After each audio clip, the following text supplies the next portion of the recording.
മാങ്ങ, പേരക്ക, ജാതിക്ക പോലത്തെ വലിയൊരു കുപ്പി എടുക്കാം. നമുക്കത് 4 പീസായിട്ട് കിട്ടും.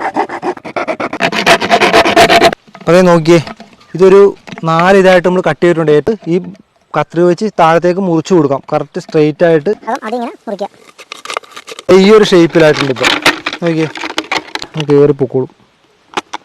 വേണ്ട 4 വശത്തായിട്ട് നമ്മൾ ഹോൾ ഇട്ടിട്ടുണ്ട്. പുറത്തുകൂടി എടുത്ത് ഇതിനകത്തുകൂടി എടുത്ത് അപ്പോൾ ഹോളിൽ കൂടി തിരിച്ച് പോരത്തില്ല. അതെ ഇങ്ങനെ സ്ട്രെയിറ്റ് ആയിട്ട് നമുക്കൊരു ഹോൾ ഇട്ട് കൊടുക്കാം. ഈ കൂടി നമ്മുടെ ഈ ഒരു റോപ്പ് ഈ ഒരു വരും.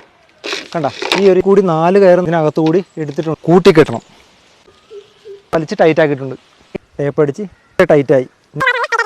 കയർ നമ്മൾ ഇതിൻ്റെ അകത്തുകൂടി എടുത്ത് കയർ ഇങ്ങനെ എടുക്കുവാണ് ഈ ഹോളിൽ കൂടി. എന്നിട്ട് ഇതിങ്ങനെ വലിച്ചെടുക്കും.